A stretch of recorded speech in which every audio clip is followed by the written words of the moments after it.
483.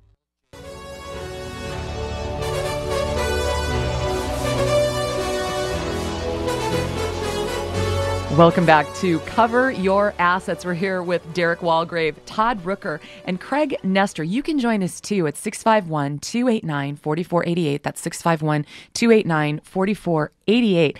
And we kind of came into the end of our last segment, Craig Nestor, with talking about foreclosure defense and who you are. And Todd, you've got a point from a different perspective about what Craig brings to this team. What you need to consider, because almost always the home is the pivotal issue in the finances.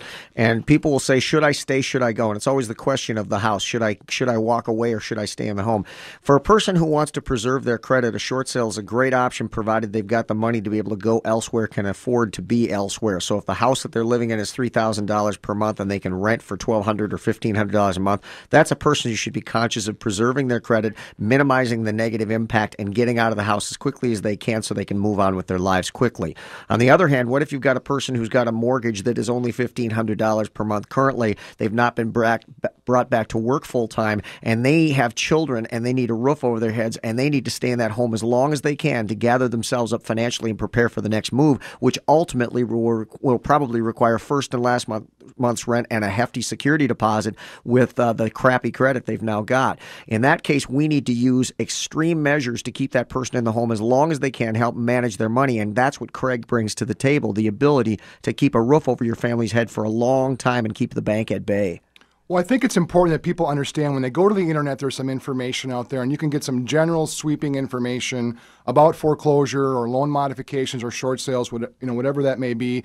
And the people are well-meaning and they write nice blogs, and that's the information that's out there. There's a distinction between someone that writes a blog and someone that spends 10 or 12 hours a day in saving people's houses. As we are insiders of the foreclosure business, we are the best at knowing what strategy will help stop the foreclosure. We don't want anyone to lose their home to foreclosure. We want you to know that we're available here. We can put out a defense. We can put off a sheriff's sale. Look, at the end of the day, if you want to save your house, you can't have a sheriff's sale. We want to push that date out. We want to delay that scheduling as long as possible. And there are ways to do that. That's going to allow that family that's checking up a little bit short to be able to feed their kids while they go out and continue to seek gainful employment. We have to continue to maintain some type of safety net for good families out there that are willing to work hard and pay their bills on time. They're just not as big as this economy, and not very many people are. And there's a lot about the process that people assume, they've heard, they've read, and it's pretty terrifying, Craig. And I think you're an interesting bridge between what's out there and what's true. What people think is going to happen is that the mortgage police are going to show up in the middle of the night when they're in their SWAT vans and handcuff the soccer mom to the SUV and throw the kids' toys out in the street. Look, not happening that way. There are rights and timelines. You actually have more time than you think if you contact us early enough. And what I tell people is, you have time to think and come up with a strategic plan, but you don't have time to procrastinate. We have to look at it. It's a stay or go situation is the first question. Is this where you're going to stay? Are we going to fight to stay, or are we going to downsize with a plan? There are honor in both those decisions. Let's figure that one out first. The second one is cash or credit, because sometimes you don't get both. And a lot of people are working to maintain this credit score, and a credit score that doesn't put food on the table or braces on your kids or gas in the tank sometimes has to be sacrificed for those type of items for a household. And it's almost always that way when you look at cash or credit. I mean, I'm a credit expert, so look, I get why the value of credit is there. But at the end of the day, if it comes down to survival and food on the table versus credit, money and survival is going to win every day of the week. Having said all of that, we've got because so many people are going through this, for the people who are not going through this, it represents a tremendous opportunity to be able to move up, to be able to grow your own situation, move into the home that maybe you need to move into if you're a young family growing and need to go from a two-bedroom rambler into something a little bit bigger. This is a tremendous opportunity. Having said that, when a person's going through crisis and they want to rebuild themselves, they need to look at what it's going to take to qualify for financing on the other side. For the person who wants to be in the move-up market, they also have to be conscious of the underwriting guidelines, work with a mortgage professional who's actually going to show them how they need to position themselves to get the best financing available. And they need to do that in advance. They don't do that 2 days before they want to go and get a loan. They need to work with somebody who's going to tell them how they need to position themselves and then be in that position to take advantage of a great market for them.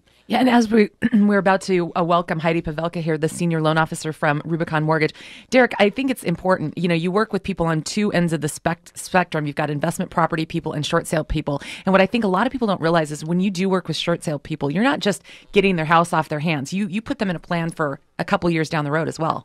Oh, absolutely. I mean, that's the first step in putting the correct plan into place. I mean, you've got to understand what the recourse is of that short sale.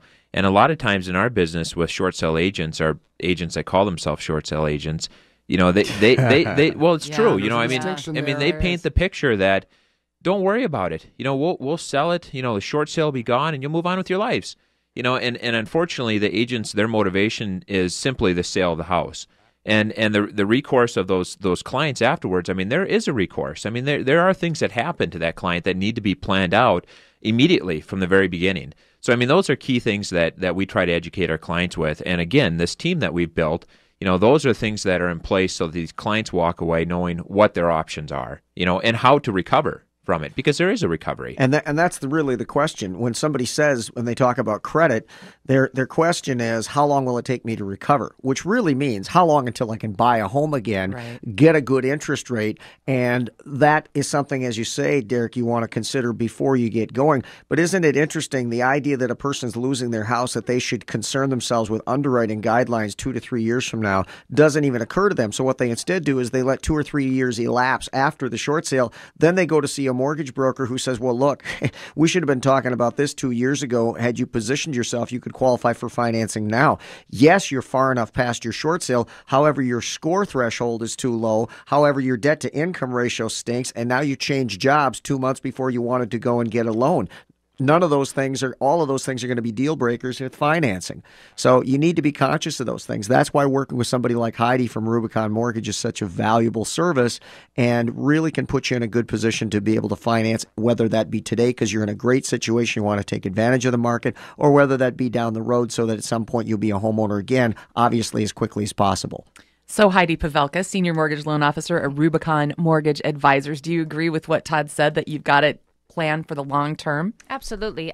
With a lot of things that have gone on in the market today, you have to deal with your current situation. And people think that because they're going through distress or misfortunate situations, or, there's people that have gone through bankruptcies, foreclosures, divorces, just life situations in general. And with that being said, you have to prepare and you have to plan for that.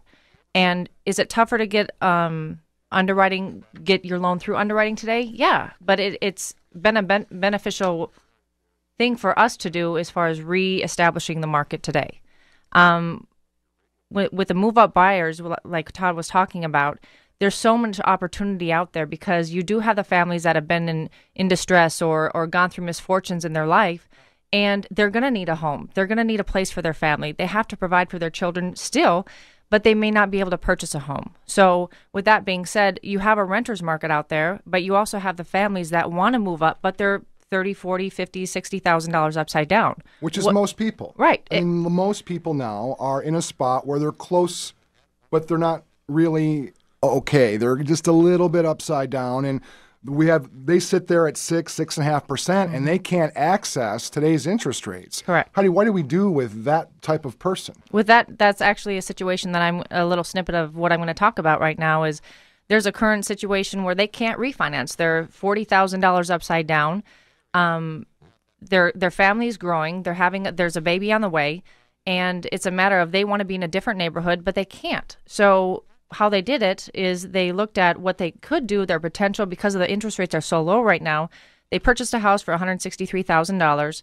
It's now they owe $210,000. They're $34,000 upside down. What do they do? And with that, they came to us and they talked about what their options would be. They've now, because their debt ratio qualifies for that, they're able to purchase another home. It was currently listed at $300,000. They got the offer in at $240,000. Wow. Their mortgage payment on their primary home was $1,700. Moving into this home that's in a neighborhood of $300,000 to $350,000 homes, their mortgage payment is $1,715. $15 more than what their current mortgage payment is because of how low the rates are today. And that's also because of the leverage that we were talking about earlier, where they saw a decrease in the value of their current home, but Correct. an even greater dollar decrease in the larger home. Right. And you combine that with the much better interest rates. My God, you're in a home for $50 a month more, and it's 15. 15. I mean, unbelievable. And the difference is what? Almost $100,000 difference in value. They're in a better neighborhood, Twice the school home. district that they desired, and their home, they're going to be able to finish raising their family in the home that they want. They're renting out their home for $1,750, so that's washed there. You know, and like you said, with the underwriting guidelines that we have today, you do have to be cautious of if you have a history of being a landlord, if you don't. So you do have to absorb that payment if you don't have a 2-year history. But, you know, there's options out there. So people that maybe have the income to stabilize their next move, it's a perfect time right now because the interest rates are so low. And the programs are out there. They're available.